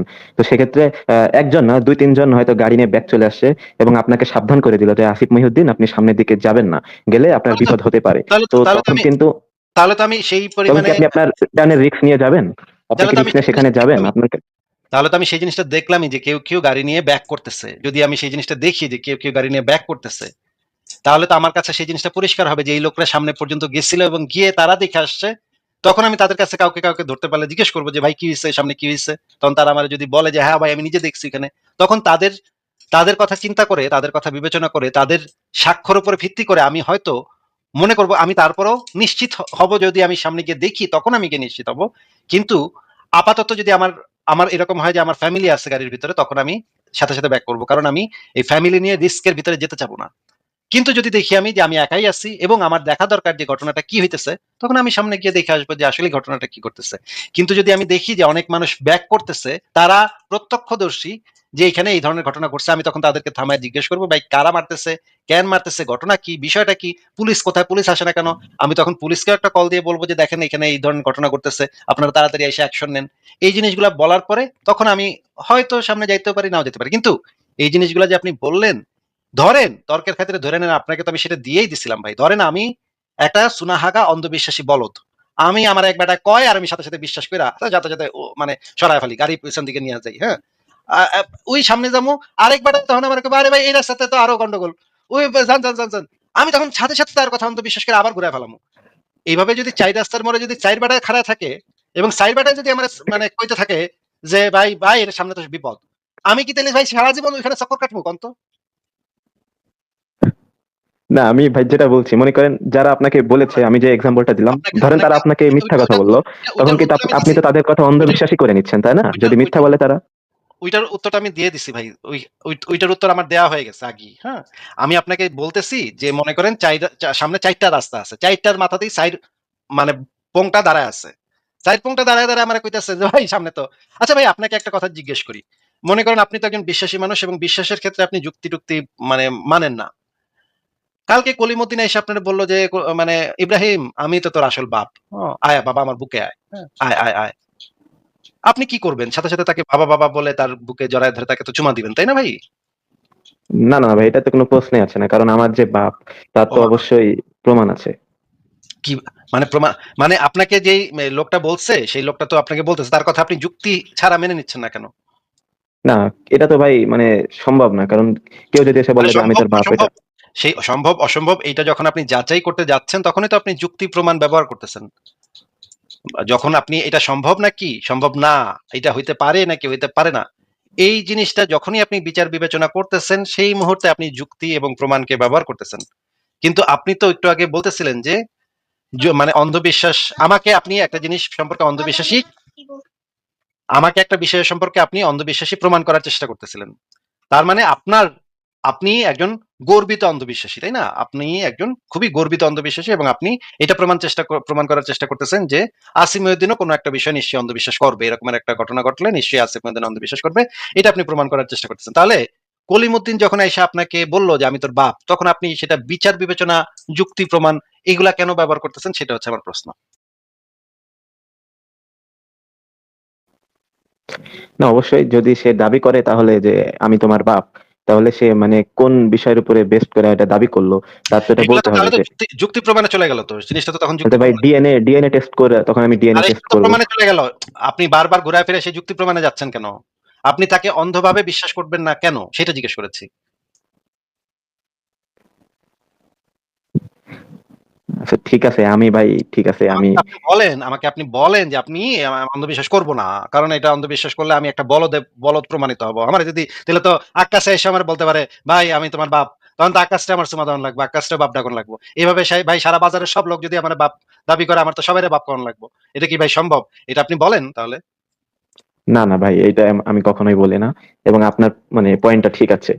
তাহলে তার মানে আপনি প্রত্যেকটা ক্ষেত্রে যুক্তিকে প্রায়োরিটি দেন নাকি? যুক্তি প্রমাণকে আপনি প্রায়োরিটি তো দেন নাকি? হ্যাঁ হ্যাঁ, এটা ঠিক যে আমি অনেক ক্ষেত্রে যুক্তিকে প্রায়োরিটি দিই, তবে এই কিন্তু যে ধর্মের বিষয়। ধর্মের ক্ষেত্রে খালি আপনি অন্ধবিশ্বাসকে প্রায়োরিটি দেন, বাদ বাকি সমস্ত। আচ্ছা আপনি যে একটা মাছ কিনতে গেছেন, বাজারে মাছ কিনতে গিয়ে দেখেন যে আপনার যুক্তি প্রমাণ বলতেছে, মাছ টিপা টুপা দেখলেন যে মাছের এটা একটু নষ্ট নষ্ট লাগতেছে, কয়েকদিনের পুরান পুরান মনে হইতেছে, কিন্তু যে মাছ বিক্রেতা সে আপনার কইছে ভাই আল্লাহর কসম কইতাছি ভাই, ভাই আল্লাহর কসম কইতেছে একের ফ্রেশ তাজা নদীর মাছ মাত্র ধইরা নিয়ে আসছি, একের জ্যান্ত, দেখেন দেখেন জ্যান্ত একের জেতা। কিন্তু আপনি একটু টিপ দিয়ে বুঝলেন এটা নিশ্চয়ই ১ মাস আগের মাছ এবং এটা থেকে পচা গন্ধ একটু বেরিয়েছে। এখন কিন্তু আপনাকে মাছের দোকানদার কইতেছে যে ভাই আল্লাহর কসম ভাই, ভাই এখানে যুক্তি টুক্তি ব্যবহার করেন না ভাই, আল্লাহর কসম ভাই, আমি দেখেন আমি আল্লাহর কসম দিছি না, আল্লাহর কসম দিয়ে কি কেউ মিথ্যা কথা কইতে পারে? আল্লাহর কসম ভাই, এই মাছ একের মাত্র ধইরা আনছি। এই কথা বলার পর আপনি তার কথা অন্ধবিশ্বাস করবেন নাকি যুক্তিকে প্রায়োরিটি দিবেন? না, অবশ্যই এখানেও আমি যুক্তিকে প্রায়োরিটি দেবো, কারণ আমি স্পষ্ট ধর্মের দেখতে ক্ষেত্রে পাচ্ছি যে এটা পচা মাছ। তাদেরকে আমি, সে আল্লাহর কসম বলুক, সে ভগবানের কসম বলুক, সে যার কসমই বলুক, আমি আমার মানে যেটা আমার কাছে মানে রাইট মনে হবে আমি সেটাই তো বলবো। কিন্তু ধর্মের ক্ষেত্রে না আপনি মানে যুক্তিকে তো আর মানেন না, তখন তো যুক্তিটা বন্ধ হয়ে যায়। আসলে ভাই মানে যুক্তি বলতে এখন আমরা একটা ধর্মের পরিবারে বড় হয়েছি, আমাদের অবশ্যই এই ধর্ম শিক্ষাগুলো মানে গ্রহণ করতে হয়েছে। তো সেক্ষেত্রে মানে ধর্মগ্রন্থগুলো পড়েছি কম বেশি। তো সেক্ষেত্রে ভাই যতটুকু বুঝতে পারছি যে মানে যুক্তিতে আসলে ধর্মকে পুরোপুরি জাজ করা পসিবল না। পুরোপুরি জাজ করা মানে কি? আমি তো দেখি ধর্মকে যুক্তি দিয়ে কোনোভাবেই জাজ করা পসিবল না। আচ্ছা, মানে ধর্মের যে আপনার ধর্মের যে প্রধান ৬ টা জিনিস, যে জিনিসগুলাকে বিশ্বাস করতে হয়, সেই ৬ টা জিনিসের একটা জিনিসকেও আপনি মানে যুক্তি দিয়ে জাজ করতে পারবেন না। আচ্ছা, আপনাকে আমি তাহলে একটা জিনিস বলি, আপনি আমাদেরকে একটু আ বলেন তো, এই হাদিসটা একটু আমাদেরকে একটু পড়ে শোনাবেন ইব্রাহিম সাহেব? এই হাদিস, আচ্ছা ঠিক আছে। ওই রেড মার্ক করা ওইটা পড়বো নাকি সবটা পড়বো? আপনি চাইলে সবটাই পড়েন। লালটুকু পড়েন, লালটুকু। ওমর প্রশ্ন করেন, এখান থেকে পড়েন। ওমর রাদিয়াল্লাহু আনহু প্রশ্ন করেন, হে আল্লাহর রাসূল সাল্লাল্লাহু আলাইহি সাল্লাম, আমলের ক্ষেত্রে আপনার অভিমত কি? আমরা যেসব কাজ করি তা কি নতুন ভাবে ঘটলো না আগে থেকেই নির্ধারিত হয়ে আছে? তিনি বললেন, হে খাত্তাবের পুত্র, তা আগে থেকেই নির্ধারিত হয়ে আছে। আর সকলের করণীয় বিষয় সহজ করে রাখা হয়েছে। যারা সৌভাগ্যবানদের অন্তর্ভুক্ত তারা অবশ্যই সওয়াবের কাজ সম্পাদন করে, আর যারা দুর্ভাগ্যবানদের অন্তর্ভুক্ত তারা দুর্ভাগ্যজনক কাজই সম্পন্ন করে থাকে। সহিহ জান্নাহ। আচ্ছা, হ্যাঁ এটা ভাই, একটা পড়েছি। সহিহ হাদিস। এই হাদিসটা আমাদেরকে একটু বুঝায় বলেন তো, এখানে কি বলা হইছে? মানে ওমরকে মানে রাসূল সাল্লাল্লাহু আলাইহি ওয়াসাল্লামের কাছে প্রশ্ন করলেন যে আমরা যে মানে কাজগুলো করি তা কি আহ আগে থেকে নির্ধারিত নাকি নতুন ভাবে ঘটলো? তো রাসূল বলল যে এগুলো আগে থেকে নির্ধারিত হয়ে আছে। মানে আচ্ছা, এটা হচ্ছে ভাই তকদিরের বিষয়, আল্লাহ এগুলো সৌভাগ্য মানে আগে থেকে সবকিছু নির্ধারণ করে রেখেছে। আচ্ছা। তাহলে এই যে আমি যে বিশ্বাস করব না, ইসলামে যে বিশ্বাস করব না, এইটা কি আগে থেকে নির্ধারিত নাকি এটা আমি আমি বিশ্বাস করতেছি না দেইখা করতেছি না? কোনটা? কিন্তু ভাই আল্লাহ তো আমাদেরকে মেধা শক্তি দিয়েছে যাচাই করার জন্য, এবং না, মেধা শক্তিও দোয়ার দেয়। মাধ্যমে আচ্ছা, তো ভাই তকদিরকেও মানে আচ্ছা, ঠিক পাল্টানো আছে। সম্ভব। এই হাদিসটা তাহলে একটু পড়েন তো। এটা হ্যাঁ, পড়েন। উমর ইবনে উমর রাদিয়াল্লাহু আনহু হতে বর্ণিত, তিনি বলেন রাসূলুল্লাহ সাল্লাল্লাহু আলাইহি সাল্লাম বলেছেন, প্রত্যেকটি জিনিসই আল্লাহর কদর, তকদির, ভাগ্য অনুযায়ী হয়েছে, এমনকি নির্বুদ্ধিতা ও বিচক্ষণতাও। আচ্ছা। তার মানে জ্ঞান বুদ্ধি এই জিনিসটাও তো ওই আল্লাহ পাক নির্ধারণ করে দিছে, তাই না? হ্যাঁ, এই হাদিস অনুযায়ী ওইটাই। এটা কি ভাই সহিহ হাদিস নাকি অবশ্যই জাল সহিহ টাল হাদিস। দেখাচ্ছেন?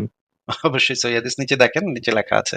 তাহলে তার মানে হচ্ছে মানুষের জ্ঞান বুদ্ধি, বিচার বিবেচনা, নির্বুদ্ধিতা, বিচক্ষণতা এই জিনিসগুলা আল্লাহ কর্তৃক নির্ধারিত নাকি? হ্যাঁ, এই মানে অ্যাকর্ডিং টু হাদিসে, হাদিস অনুসারে তাই। আচ্ছা, তাহলে আপনি যে একটু আগে বললেন আমাদেরকে জ্ঞান বুদ্ধি দিয়েছে, না সবাইকে তো সমান জ্ঞান বুদ্ধি আল্লাহ দেয় নাই। এই হাদিসেই দেখা যাচ্ছে। মনে করেন আমাকে জ্ঞান বুদ্ধি দিল কম, এই কারণে আমি ইসলামের যে সত্যতা, তর্কের ক্ষেত্রে ধরে নিচ্ছি ইসলাম সত্য। ধরে নিয়ে আমরা যে আলোচনাটা করতেছি, ধরে ধরে নিই ইসলাম সত্য। এখন ইসলামের যে সত্যতা এটা বোঝার ক্ষমতা আমার আল্লাহ দিল না। আমারে নির্বোধ বানাইছে মনে করেন, হ্যাঁ? আমারে বেকুব বানাইছে, আমার জ্ঞান বুদ্ধি দিছে কম। জ্ঞান বুদ্ধি কম দিয়া উফ, নির্ধারণ করে রাখছে, আগের হাদিসে আমরা আবার যাই। আগের হাদিসে দেখেন, এখানে বলা আছে নির্ধারণ করে রাখছে আমি নাকি দুর্ভাগ্যবানদের অন্তর্ভুক্ত। এই কারণে আমি ইসলামের সত্যতা বুঝতে না পাইরা আল্লাহ এবং নবীরে গালিগালাজ করতেছি। মনে করেন লাইভে বইসা সারাদিন গালিগালাজ করি আল্লাহ এবং নবীরে। তাইলে আপনি একটু আমাদেরকে বলেন যে এই কাজের জন্য কে দায়ী? এই কাজ মানে এটা তো এইভাবে বলা সম্ভব না, তবে হাদিসগুলো ভাই ব্যাখ্যাটা ভালো করে বুঝতে হবে, আমাদের ভালো করে পর্যবেক্ষণ করতে হবে। হাদিসের হাদিসে বর্ণনাকারী রাবি, তারপরে হাদিসে মুহাদ্দিস, কোন হাদিসে মুহাদ্দিস এটাকে সনদ দিয়েছে এটা আমাদের জানতে হবে। হাদিসটা পড়ে আপনি কি বুঝতে পারতেছেন? হ্যাঁ, এই হাদিসটা পড়ে আমি যেটা বুঝতেছি, আমি আপনাকে আগেও বলেছি আবার বলছি যে আল্লাহ মানে আহ মানে সবকিছু আগে থেকে নির্ধারণ করে রেখেছে, যারা সৌভাগ্যবানদের অন্তর্ভুক্ত তারা ভালো কাজ করবে, এবং যারা দুর্ভাগ্যবানদের অন্তর্ভুক্ত তারা মন্দ কাজ করবে। আচ্ছা, কিছু করার আগেই আল্লাহ পাক কেমনে, কিছু তো এখনো করে নাই, হ্যাঁ? তা করার আগেই কিভাবে নির্ধারিত করে রাখে এই জিনিসটা যে কে সৌভাগ্যবানদের অন্তর্ভুক্ত আর কে দুর্ভাগ্যবানদের অন্তর্ভুক্ত? এখনো কারণ তো তিনি ভাই সবকিছু জানেন, তিনি সর্বশক্তিমান। তার মানে তো তার মানে জানাটা তো কখনো মিথ্যা হইতে পারে না, তাই না? হ্যাঁ, তাহলে তার জানাটা যদি কখনো মিথ্যা না হয়, তাহলে এই মানে ফাইজলামির অর্থ কি ভাই? মহাবিশ্ব বানাইয়া এই আমাদের পাঠাইয়া আল্লাহ এবং নবীরে গাইল খাওয়ানো, এই ফাইজলামিটার অর্থ কি ছিল? আল্লাহ তো জানতো যে আমি আল্লাহ এবং নবীরে গাইল পারমু, জানতো না? হ্যাঁ অবশ্যই। যাই না শুনে আমারে পাঠাইছে আল্লাহ এবং নবীর গাইল খাওয়ানোর জন্য। আচ্ছা ঠিক আছে, এই হাদিসটা একটু পড়েন তো, এখানে কি লেখা আছে?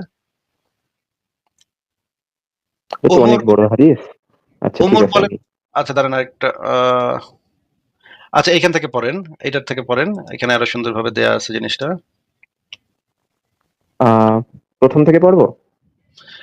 আপনি এই যে একদা আমি রাসূলুল্লাহকে এই আয়াত সম্পর্কে জিজ্ঞেস করি, জবাবে এখান থেকে পড়েন।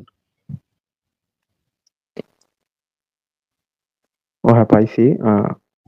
একদা আমি রাসূল সাল্লাল্লাহু আলাইহি ওয়াসাল্লামকে এই আয়াত সম্পর্কে জিজ্ঞেস করতে শুনি, জবাবে তিনি সাল্লাল্লাহু আলাইহি ওয়াসাল্লাম বলেন, মহান আল্লাহ আদমকে সৃষ্টি করার পর তার পিঠকে স্বীয় ডান হাত দিয়ে মাসেহ করেন, ফলে অনেক আদম সন্তান সৃষ্টি হয়। এরপর তিনি বলেন, আমি এদের জান্নাতের জন্য সৃষ্টি করেছি, এরা জান্নাতীদের ন্যায় আমল করবে। এরপর আল্লাহ তার হাত দিয়ে আদমের পিঠকে মাসেহ করেন, ফলে তার আরো সন্তান সৃষ্টি হয়। তিনি বলেন, আমি এদেরকে জাহান্নামের জন্য সৃষ্টি করেছি, তারা জাহান্নামীদের ন্যায় আমল করবে। তখন এক ব্যক্তি বলে, ইয়া রাসূলুল্লাহ সাল্লাল্লাহু আলাইহি সাল্লাম, তাহলে আমলের প্রয়োজনীয়তা কি? রাসূল সাল্লাল্লাহু আলাইহি সাল্লাম বলেন, আল্লাহ তাআলা যখন কোনো বান্দাকে জান্নাতের জন্য সৃষ্টি করেন, তখন তিনি তাকে দিয়ে জান্নাতীদের আমল করিয়ে নেন, ফলে সে জান্নাতীদের ন্যায় আমল করতে করতে মারা যায়, যদ্দরুন আল্লাহ তাকে জান্নাতে প্রবেশ করান। আর যখন তিনি কোনো বান্দাকে জাহান্নামের জন্য সৃষ্টি করেন, তখন তিনি তাকে দিয়ে জাহান্নামীদের ন্যায় আমল করান, ফলে সে জাহান্নামীদের ন্যায় আমল করতে করতে মারা যায়, যদ্দরুন আল্লাহ তাকে জাহান্নামে প্রবেশ করান। হ্যাঁ ভাই, পড়েছি। আচ্ছা, এটা কি হাদিস? সহিহ হাদিস তো, তাই না? নিচে লেখা আছে নাকি? লেখা, হ্যাঁ, মানে লেখা থাকলেই কি ভাই সহিহ হাদিস? এটা কি কোনো মানে যাচাই বাছাই করা হয়েছে এই হাদিসটা?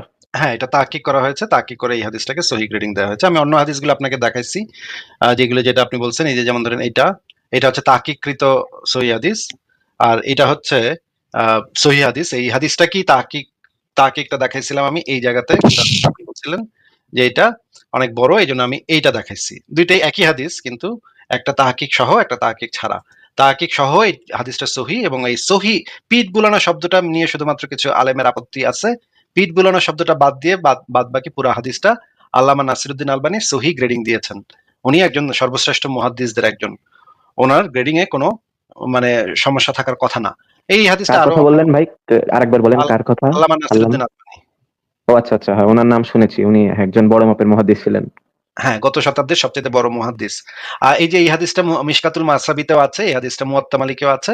এই হাদিসটা একদম সহি হাদিস, শুধুমাত্র এই পিঠ বুলানো এই শব্দটা বাদে বাদ বাকি হাদিসটা সম্পূর্ণ সহি। এবার আপনি আমাদেরকে একটু এই হাদিসটা থেকে একটু ব্যাখ্যা করে আমাদেরকে বলেন তো ভাই, যে আমি যে আল্লাহ এবং নবীকে গাইল পারতেছি ডেইলি লাইভে আইসা, এইটা আমাকে দিয়ে কে করায় নিচ্ছে, নাকি আমি নিজেই করতেছি, নাকি আমাকে দিয়ে কেউ করায় নিচ্ছে ভাই? এই হাদিস পড়ে আমি যতটুকু বুঝলাম যে মানে মানে আল্লাহ আদমের পিঠায় হাত রেখে একদল সন্তান বের করলো, তারপরে তারা হলো মানে জান্নাতি, তাদের দিয়ে আল্লাহ জান্নাতীদের কাজী করিয়ে নেবে, এবং অপর মানে আরেকবারও পিঠে হাত রেখে আরেক দল সন্তান বের করলো, তারা হবে জাহান্নামী এবং তাদের দ্বারা আল্লাহ জাহান্নামের কাজী করিয়ে নেন, এমনটাই তো বলা মানে আছে। মানে কিছু লোককে একবার বের করছে এবং বের করে বললো যে এদেরকে আমি জান্নাতের জন্য সৃষ্টি করেছি, জান্নাতের জন্য সৃষ্টি করেছে, এই কথাটা কি বলছে? হ্যাঁ হ্যাঁ। নাকি বলছে যে এই লোকেরা তাদের কাজের কারণে জান্নাতে যাবে, এটা বলছে? নাকি বলছে এদেরকে জান্নাতের জন্যই সৃষ্টি করেছে, এটা বলছে? কোনটা বলছে? হ্যাঁ, জান্নাতের জন্যই সৃষ্টি করা হয়েছে। আচ্ছা, মানে এই জিনিসটা আল্লাহ সৃষ্টি করছে, এদেরকে পাঠামো জান্নাতে আর এদেরকে পাঠামো জাহান্নামে। এরা তো তখন পর্যন্ত কোনো কাম কাজ করে নাই, তাই না? আচ্ছা তাহলে ভাই, এটা মানে কোন সময় এটা মানে বের করলো কিভাবে? এটা তো ভাই আমরা তো আদিতে দেখা যাচ্ছে না, আদমকে সৃষ্টি করার পর। এই যে দেখেন, মহান আল্লাহ আদমকে সৃষ্টি করার পর, মানে একদম সৃষ্টির শুরুতে। মানে এর মধ্যে কি পৃথিবীর সকল মানুষ ইনক্লুড ছিল, মানে কিয়ামত পর্যন্ত যারা আসবে সকলে কি এইটার মধ্যে ইনক্লুড? তাহলে আমরা তো ভাই এখন আছি, তখন তো আমরা ছিলাম না যখন তখন তো আল্লাহ রুহ, বের করছে। এগুলো তো মানে সন্তান মানে যে, রুহু। এগুলো তো রুহু, ওই যে পিঠে হাত বুলানোর পর এগুলো হচ্ছে রুহু, ও মানে আচ্ছা আচ্ছা, আত্মা। ঠিক আছে। আদমের পিঠ থেকে আত্মা বের করছে। এগুলো তো তখন কোটি কোটি দানার মতো ছিল, এগুলো তো তখনও মানুষ হয় নাই। ও আচ্ছা আচ্ছা, ওই যে রুহের জগতের কথা শুনেছি, মানে আমরা মানব সৃষ্টির আগে আল্লাহ আমাদেরকে মানে রুহের জগতে রেখে দিয়েছিলেন, ওটাই হয়তো বোঝাইছে নাকি? তাহলে এই যে আদম সন্তানদেরকে যে বের করার পরে কিছু মানে মানে প্রথমে কিছু সন্তানকে বের করলো, বের করে বললো যে ডান হাত দিয়ে মাসেও করে কিছু সন্তানকে বের করে বলল যে এদেরকে জান্নাতের জন্য সৃষ্টি করছি। তারপরে তার হাত দিয়ে আবার কিছু সন্তানকে বের করলো, তাদেরকে বললো এদেরকে আমি জাহান্নামের জন্য সৃষ্টি করছি। এরপরে বললো যে এদেরকে দিয়ে আল্লাহ জান্নাতের জন্য যাদেরকে সৃষ্টি করছেন তাদেরকে দিয়ে তিনি জান্নাতীদের আমল করিয়ে নেন। এই কথাটার মানে কি ভাই? করিয়ে নেন মানে মানে আল্লাহ করান আর কি। কি করান? কোনটা? এখানে তো বলছে জাহান্নামীদের কাজ করান। জান্নাতীদের কাজও আমলও করিয়ে নেন, জাহান্নামীদের আমলও করিয়ে নেন, তাই না? হ্যাঁ, সেটাই তো বলা আছে। তাহলে জান্নাতীদের আমলটা কি? যেমন ধরেন মানে ধরেন নবী মোহাম্মদ যে কত মানে নামাজ টামাজ পড়তো, রোজা টোজা করতো, এগুলা তো জান্নাতীদের আমল নাকি? হ্যাঁ, এগুলোই ঈমান এগুলা কি আনা, নবী মোহাম্মদ, সৎকর্ম করা। এগুলা কি নবী মোহাম্মদের নিজের গুণ নাকি আল্লাহ তাকে দিয়ে করায় নিছে? হ্যাঁ, অবশ্যই আল্লাহ তাকে দিয়ে করিয়ে নিয়েছে, কারণ তাকেও তো প্রেরিত করেছে আল্লাহ তাআলা। তাকে দিয়ে আল্লাহ করায় নিয়ে জান্নাতে পাঠাই দিছে, পাঠাই দিব আর কি। আর আমারে বানাইছে জাহান্নামী। ওই যে যখন পিঠে হাত বুলাইছে তখন আমি সেকেন্ড টাইম আমি বাইরে ছিলাম, আমার রুহটা বাইরে ছিল, এবং তখন আল্লাহ কইতেছিল যে এদেরকে আমি জাহান্নামের জন্য সৃষ্টি করেছি, এরা জাহান্নামীদের ন্যায় আমল করবে। এরপরে আমাকে দিয়ে জাহান্নামীদের আমল করায় নিচ্ছেন নাকি নাকি? হ্যাঁ, কিন্তু আসিফ ভাই, এই কথাটা যদি মেনেও নিই, তাহলে কোরআনে যে সূরা মুলকে আল্লাহ বলছে যে আমি মানুষকে বানিয়েছি পরীক্ষা করার জন্য, যাতে বুঝতে পারি মানে কে মানে কর্মে উত্তম। তাহলে পরীক্ষার জন্য যদি মানুষকে বানাই মানে কর্মে কে উত্তম, এই তাহলে এই হাদিস আর কোরআনের আয়াতটার সাথে তো ভাই মানে অনেকটা সাংঘর্ষিক হয়ে যাচ্ছে। সাংঘর্ষিক হলে তো ভাই এটা তো আপনাদের ইন্টারনাল কনফ্লিক্ট, যে একই সাথে এক জায়গায় এক কথা বলা আছে, আরেক জায়গায় আরেক কথা বলা আছে। আমার কথাটা ওইটাই, মানে ওখানে তো বলা আছে যে পরীক্ষা করার জন্য আমাদেরকে সৃষ্টি করেছেন, এবং আমাদের মধ্যে কর্মে কে উত্তম, এবং কর্ম অনুযায়ী আমাদেরকে মানে ফলাফল দিবেন। তাহলে কর্ম তো সবই সমস্ত কিছু পূর্ব নির্ধারিত, এবং এই তাকদিরে যদি কেউ বিশ্বাস না করে তাহলে তো আহ, সে সম্পূর্ণ জাহান্নামী। তাকদিরে তো একজন মুসলিমের অবশ্যই বিশ্বাস করতে হবে। এইটা ছাড়া তো মানে ইসলামের বিশ্বাসই পরিপূর্ণ হয় না। আপনি কি আপনি কি ফ্রি উইলে বিশ্বাস করেন যে মানুষের ফ্রি উইল আছে? ফ্রি উইল বলতে ব্যক্তি স্বাধীনতা। না না, ফ্রি উইল মানে ব্যক্তি স্বাধীনতা না, মানে স্বাধীন ইচ্ছা শক্তি আছে নাকি, মানে আপনার নিজের কোনো কিছু করার কোনো সুযোগ আছে কিনা, মানে নিজের কোনো কিছু করার সুযোগ, মানে হচ্ছে কি জান্নাতীদের কাজ করা বা জাহান্নামীদের কাজ করা, যেখানে আল্লাহর কোনো আহ ইয়া নাই, মানে আল্লাহ আপনাকে দিয়ে করায় নিচ্ছে না কিন্তু আপনি নিজের উদ্যোগে সেটা করতেছেন, এরকম কি করার কোনো সুযোগ আপনার আছে? না, এরকম তো না। তাহলে তো ভাই এটা পরীক্ষার মানে কি হইলো? আমি তো এই পরীক্ষার এটা তো একটা ফাইজলামি মার্কা পরীক্ষা হবে ভাই, পুরাই ফাইজলামি মার্কা পরীক্ষা হবে। আচ্ছা, আপনাকে আমি একটা জিনিস জিজ্ঞেস করি, যে পরীক্ষা মানুষ কেন দেয় সেটা একটু বলেন তো। হ্যাঁ, পরীক্ষা দেয় কারণ সে মানে যদি আমরা এই যে ক্লাসের পরীক্ষার কথাগুলো বলি, একটা স্টুডেন্ট কি পরিমাণ পড়াশোনা করছে, কতটুকু জানছে বুঝছে, ওইটা পরীক্ষার মাধ্যমে যাচাই বাছাই করা হয়।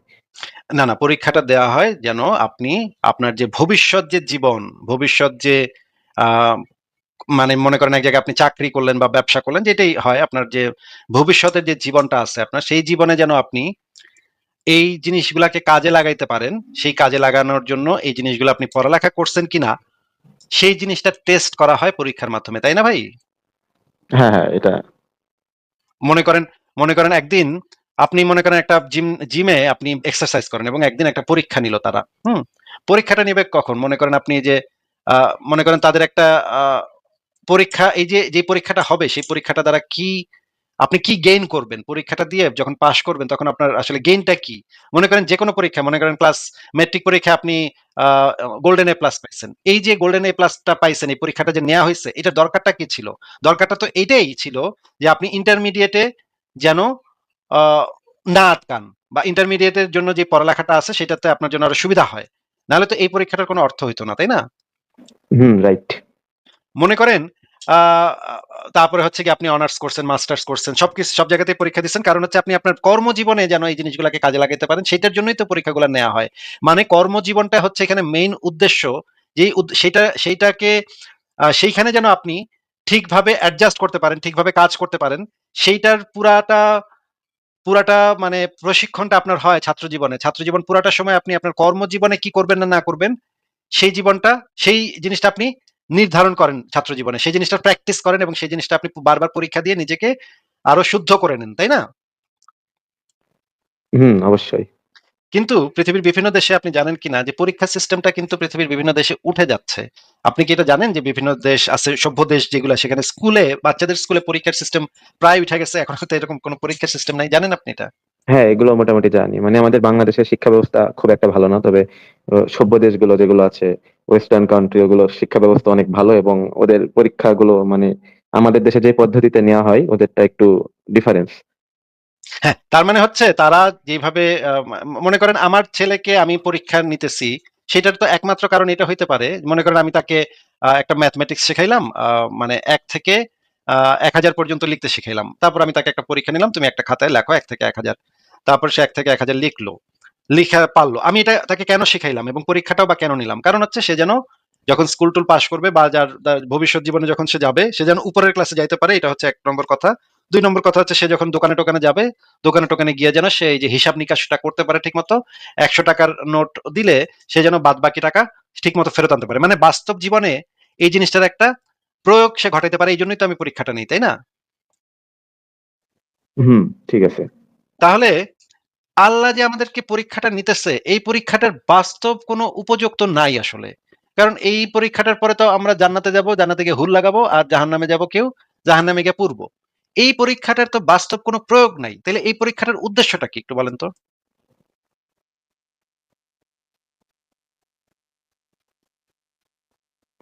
আসলে মানে লোডেড কোশ্চেন। আমি এমন কোশ্চেনের মানে সম্মুখীন হয়নি এটা তো কখনো।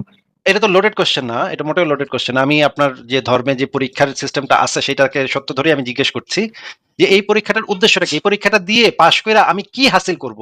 মানে আমার কিয়ামতের জীবনে বা আখিরাতের জীবনে বা পরকালের জীবনে আমার কি উপকারটা হবে এই পরীক্ষাটা দিয়া? এমন তো না যে মানে জান্নাতে গিয়ে আমি এই পরীক্ষাটাতে আমি যে জিনিসটা শিখলাম, পরীক্ষাটা তো একটা শেখার জিনিস। পরীক্ষাটা একটা শিক্ষার একটা অংশ যেটা দ্বারা আমি শিখতে পারি।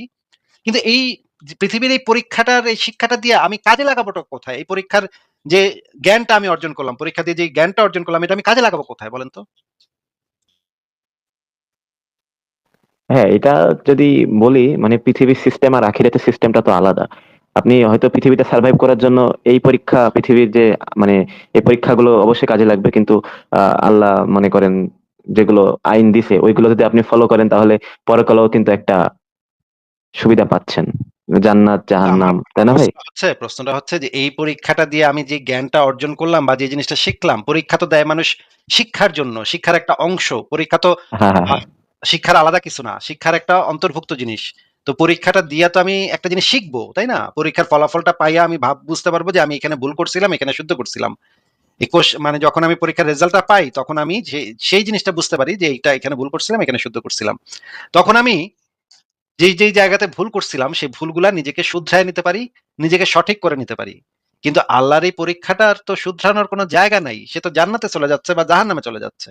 সেইখানে তাহলে সে সেই যে জ্ঞানটা লাভ করলো পরীক্ষার মাধ্যমে, সেই জ্ঞানটা কাজে লাগাবে কোথায় ভাই? হ্যাঁ, এটাও অবশ্য সঠিক। হ্যাঁ, আচ্ছা ঠিক কারণ আছে, এবার যদি দেখি। ঠিক আছে, আমি আপনাকে আরেকটা জিনিস একটু জিজ্ঞেস করতে চাই। দেখি এইটার উত্তর দিতে পারেন কিনা। আমি আপনাকে অনেকগুলাই প্রশ্ন করতেছি। কারণ হচ্ছে এই জিনিসগুলা ইম্পোর্টেন্ট জিনিস, চিন্তা ভাবনা করার জন্য ইম্পোর্টেন্ট জিনিস।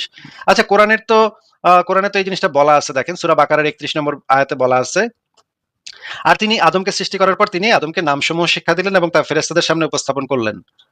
আহ সুতরাং বললেন, তোমরা আমাকে এগুলোর নাম জানাও যদি তোমরা সত্যবাদী হও। এটা তো কোরআনের আয়াত, সূরা বাকারার ৩১ নম্বর আয়াত। পড়ছেন আপনি এটা? আচ্ছা, ঠিক আছে। হ্যাঁ, এইমাত্র দেখলাম। আচ্ছা। মানে আল্লাহ পাক আদমকে সৃষ্টি করার পরে সমস্ত কিছুর নাম শিক্ষা দিলেন। তারপর ফেরেশতাদের সামনে উপস্থাপন করলেন। বললেন, তো সুতরাং তোমরা আমাকে এগুলোর নাম জানো। মানে ফেরেশতাদেরকে বললেন, যদি তোমরা সত্যবাদী হও। না, এটা হচ্ছে সূরা বাকারার ৩২ নম্বর আয়াতে বলা আছে। এখানে একটু ভুল লেখা আছে। এটা ৩২ হবে। তারা বলল, মানে ফেরেশতারা বলল, আপনি পবিত্র মহান। আপনি আমাদেরকে যা শিখিয়েছেন তাছাড়া আমাদের কোনো জ্ঞান নেই। এই যে আপনি জানেন না যে আদমকে সৃষ্টি করার আগে আল্লাহ জিজ্ঞেস করছিল ফেরেশতাদেরকে, তোমরা এই বিষয়ে কি বলো? তখন ফেরেশতারা বলছিল যে আপনি কি এমন কিছু সৃষ্টি করবেন যা দুনিয়াব্যাপী খুন খারাবি করবে? এই কথা শুনে আল্লাহ একটু ক্ষেপছিল। মানে আপনি কি এই জিনিসগুলো শুনছেন? হ্যাঁ, এরকম ওয়াজ টোয়াজে শুনছি মোটামুটি। না, এগুলো কোরআনের আয়াত। এগুলো কোরআনেই বলা আছে যে আল্লাহ খুবই ক্ষেপে গেছিল যে তোমরা যা জানো না আমি তা জানি। এই ধরনের একটা কথা বলছিল। এরপরে আল্লাহ কি করলো? আদমকে অনেক কিছু জিনিসের শিক্ষা দিল। আর ফেরেশতাদেরকে সেই জিনিসগুলো শিখাইলো না। ফেরেশতাদেরকে সেই জিনিসগুলো না শিখায়া তখন ফেরেশতাদেরকে বলল, "এগুলোর নাম তোমরা বলো।" মানে আল্লাহ আদমকে শিখাইলো, ফেরেশতাদেরকে শিখাইলো না সেই জিনিসগুলোর নাম। এরপরে তাদের সবার একসাথে পরীক্ষা নিল যে, "তোমরা আমাকে এই জিনিসগুলোর নাম বলো।" ফেরেশতারা বলল, "আপনি পবিত্র মহান, আপনি আমাদেরকে যা শিখিয়েছেন তাছাড়া আমাদের কোনো জ্ঞান নেই। আপনি নিশ্চয়ই সর্বজ্ঞ প্রজ্ঞাময়।" তখন আল্লাহ কি করলো? আল্লাহ তিনি বলেন, "হে আদম, এগুলোর নাম তাদেরকে জানাও।" অতঃপর যখন সে সেগুলোর নাম তাদেরকে জানালো, তিনি বলেন, "আমি কি তোমাদেরকে বলিনি নিশ্চয়ই আমি আসমানসমূহ ও জমিনের গায়েব জানি এবং জানি যা তোমরা প্রকাশ করো এবং তোমরা গোপন করতে?" মানে আল্লাহ তখন খুবই গর্ব করে বলল, আল্লাহ আদমকে জিজ্ঞেস করলো, "এগুলোর নাম বলো তো?" আদমরা তো আগে শিখাই দিছে। এই কারণে আদম পটপট করে নাম বলে দিল। কিন্তু ফেরেশতাদেরকে তো সে শিখায় নাই। এইজন্য ফেরেশতারা সেগুলোর নাম বলতে পারল না। ফেরেশতারা বলতেছিল যে, "আপনি তো আমাদেরকে এগুলো শিখান নাই। তাহলে আমরা বলবো কেমনে? আল্লাহ, আপনি আমাদেরকে যা শিখিয়েছেন তাছাড়া তো আমাদের কোনো জ্ঞান নাই। আপনি যেটুক কইছেন আমরা সেটুক জানি।" তারপরে আদমকে সেগুলোর নাম জিজ্ঞেস করলে আদম সেগুলোর নাম বলে দিল। আচ্ছা ভাই, আপনি আমাদেরকে একটু বলেন তো যে এইটা কি আল্লাহর ন্যায় বিচারের মানে নিদর্শন হইল যে যাদেরকে আল্লাহ পাক শিখায় নাই তাদেরকে এগুলোর নাম জিজ্ঞেস করলো, আবার আদমকে যে আচ্ছা, মনে করেন আপনি একটা মানে স্কুলে পড়ান, হ্যাঁ? আপনি একটা স্কুলে ১০০ জন ছাত্রকে পড়ান, হ্যাঁ? এখন একজন ছাত্রকে আপনি প্রাইভেট টিউশন দেন, বাসায় আইনা পড়ান, বাসায় আইনা তারা একটু এক্সট্রা জিনিসপত্র শিখান, যেটা আপনি মূল ক্লাসে গিয়ে যে জিনিসগুলো বলেন না, প্রাইভেট টিউশন বলে এগুলারে। প্রাইভেট পড়ান তারে, প্রাইভেটে তাকে এক্সট্রা জিনিসপত্র শিখান। এরপর পরীক্ষার কোয়েশ্চেন করলেন এমন জিনিস, যেই জিনিস আপনি অন্য ছাত্রদেরকে শিখানি নাই, শুধুমাত্র ওই যে যারে প্রাইভেট পড়াইছেন তারে শিখাইছেন সেগুলোর উত্তর। এখন আপনি পরীক্ষা নিলেন, পরীক্ষা নেওয়ার পরে যেটা হওয়ার সেটাই হয়েছে যে আপনার কাছে যে প্রাইভেট পড়ে সে ফার্স্ট হয়েছে, আর বাদ বাকি সবাই ফেল করছে পরীক্ষায়। এটাই তো হওয়ার কথা নাকি ইব্রাহিম ভাই? ইব্রাহিম একটু আনমিউট করে বলেন। হ্যাঁ, যদি এমনটা হয় অবশ্যই এটা আমি ন্যায় বিচার করিনি। কারণ আমি তো হ্যাঁ, হ্যাঁ, বলেন, হ্যালো, বলেন। হ্যাঁ ভাই শোনা হ্যাঁ, যাচ্ছে? হ্যাঁ, শোনা যাচ্ছে, বলেন। হ্যাঁ, যদি মানে যাকে আমি টিউশনি করাই তাকে যদি আমি আগে থেকে সব বলে দিই এবং ক্লাসের অন্যান্য ছাত্রদেরকে সেটা না শিখাই এবং আমার স্টুডেন্টটা যেটা মানে যাকে টিউশনি করাতাম সে যদি ফার্স্ট হয় তাহলে অবশ্যই আমি অন্যদের সাথে অবিচার করেছি। তাহলে আল্লাহ যে এই কাজটা করলো, সবাইরে না শিখায় একজনের শিখাইলো, অন্যদেরকে না শিখায় যে শুধুমাত্র একজনকে শিখাইলো এবং তারপরে পরীক্ষা নিল সবার। সবাই তখন বলতেছে যে, "আল্লাহ তুমি তো আমাদেরকে এগুলো শিখাও নাই, তাহলে আমরা এগুলো বলবো কেমনে?" আল্লাহ তখন আবার খুব গর্ব কইরা ফেরেশতাদের সামনে খুবই মানে গর্বিত ভঙ্গিতে বলতেছে, "দেখছো? তোমরা পারলা না।" হ্যাঁ? ফেরেশতাদেরকে খুব খোঁটা দিল এটা নিয়ে। যে, "আমি যে দেখছো এমন জিনিস বানাইছি আমি, এটা কত কিছু পারে।" এইটা কি কেমন কথা হইলো? এটা তো আমি বুঝলাম না। ইব্রাহিম, আপনি একটু এই আয়াতগুলা একটু আমাদেরকে ভালো করে এনালাইসিস করে উত্তরটা দেন তো যে এটা তো সম্পূর্ণ অবিচার, সম্পূর্ণ ফাত্রা একটা পরীক্ষা, সম্পূর্ণ বাজে একটা পরীক্ষা এবং বিচারক হিসেবে, পরীক্ষক হিসেবে আল্লাহ যে একটা থার্ড ক্লাস পরীক্ষক, এই জিনিসটা তো এখান থেকে বোঝা যাচ্ছে, তাই না?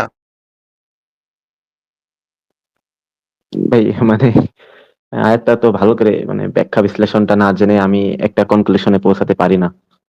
কিন্তু এই আয়াতে তো পরিষ্কারভাবে সব বলে দেয়া আছে। এখানে তো আর কোনো এক্সট্রা ব্যাখ্যা বিশ্লেষণের কোনো প্রয়োজন দেখি না আমি।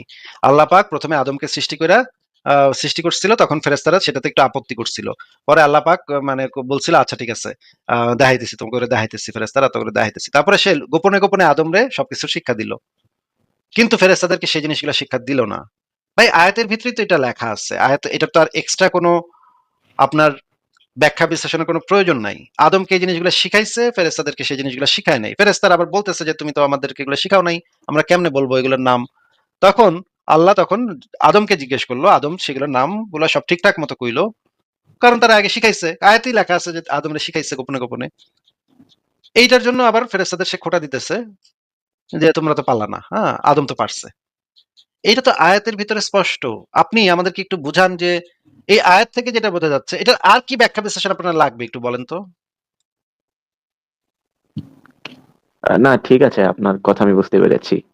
মানে এটার কি ব্যাখ্যা বিশ্লেষণ দিলে এই জিনিসটা একটা যৌক্তিক বিষয়ে পরিণত হবে? এটা তো কোনো ব্যাখ্যা বিশ্লেষণ এটারে যৌক্তিক হিসেবে প্রমাণ করতে পারবে না। এটারে যদি যেকোনো তেনা পেঁচানি-পেচানি এদিক সেদিক করা, শব্দের অক্ষর এদিক সেদিক করা, শব্দের অর্থ বদলায় দেওয়া, যা তো কিছু করেন না কেন, এটা যে একটা অবিচারমূলক পরীক্ষা, এটা যে একটা চরম অবিচার হইছে ফেরেশতাদের সাথে, এটা তো যে কেউ বললেই বুঝতে পারবে। যেকোনো সাধারণ বুদ্ধির মানুষও বুঝতে পারবে। এটার জন্য পড়ালেখারও দরকার নেই। এটা একটা অশিক্ষিত মানুষও বুঝতে পারবে যে এখানে একটা অবিচার হইছে ফেরেশতাদের সাথে।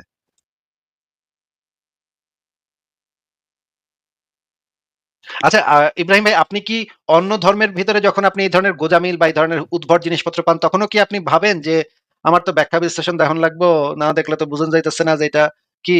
নাকি শুধুমাত্র ইসলামের ক্ষেত্রে আপনি সবসময় ভাবেন যে ব্যাখ্যা বিশ্লেষণ দেখন লাগবো, দেখন ছাড়া বুঝন যাইব না, এটা কি, কোনটা? না, অন্য ধর্মগ্রন্থগুলো আমি ভাই তেমন পড়ি নাই এবং জ্ঞানও নাই। যদি দেখি মনে যে করেন অন্য ধর্মগ্রন্থ, অন্য ধর্ম সম্পর্কে একটা কথা শুনলেন যে হিন্দুরা কালী দেবীর পূজা করে, এটা শুনে কি আপনি ভাবেন যে তাইলে তো ব্যাখ্যা বিশ্লেষণ দেখন লাগবো, এটার কি ব্যাখ্যা বিশ্লেষণ দিতেছে, হিন্দু হুজুরেরা কি ব্যাখ্যা বিশ্লেষণ দিতেছে? এইটা বুঝানোর পরে আমরা বুঝতে পারবো যে এটা যে একটা ফালতু জিনিস মূর্তি পূজা করা। আপনি কি সেই সময় সেই ব্যাখ্যা বিশ্লেষণ গুলো খোঁজেন, নাকি আপনি তখনই বুঝে ফেলেন, সাথে সাথে বুঝে ফেলেন যে মূর্তি পূজা করা একটা একটা হাস্যকর বিষয়, একটা কুসংস্কার? হ্যাঁ অবশ্যই এটাই মনে করি যে এটা একটা কিন্তু কুসংস্কার, হাস্যকর বিষয়। আমি কিন্তু সত্য কথাই শুধুমাত্র বলছি ভাই। কিন্তু ইসলামের বেলায় শুধুমাত্র আপনি বলেন যে ভাই এটা তো বুঝন যাইতেছে না, এটা তো আমি বুঝতেছি সবই ঠিকই, কিন্তু কমু না যে বুঝছি, বুঝতেছি যে এটা অযৌক্তিক, কিন্তু আমি মুখে কমু না, মুখে কইলে তো আমার ইমান দুর্বল হয়ে যেতে পারে। আমি মুখে কমু না, মুখে আমি কমু যে ভাই এটার তো ব্যাখ্যা বিশ্লেষণ তাফসীর টাফসীর পড়ন লাগবে, পড়ে টরে আমি বুঝন লাগবো, তখন আমি কইতে পারুম ভাই। ভাই আমার তো মনে হচ্ছে আপনি এই কাজ করতেছেন, আপনি বুঝতেছেন সব ঠিকই যে এগুলা সব অযৌক্তিক, সব ফালতু জিনিসপত্র, তারপরে আপনি ইচ্ছাকৃত ভাবে বলতেছেন যে না ভাই আমার তো এটার ব্যাখ্যা বিশ্লেষণ পড়ন লাগবো, নাইলে তো ভাই কিছু বলন যাইতেছে না, তাই না ইব্রাহিম? ঠিক আছে ভাই, আমি মানে আপনি যেগুলো আমাকে দেখাইলেন, ঠিক আছে, আমি আবার এগুলো মানে পুনরায় যাচাই বাছাই করে দেখবো যে আপনি যেটা বললেন আর কি আপনার কথার সাথে এগুলো 100% মিল আছে কিনা, তখন আমি একটা উপসংহারে পৌঁছাবো।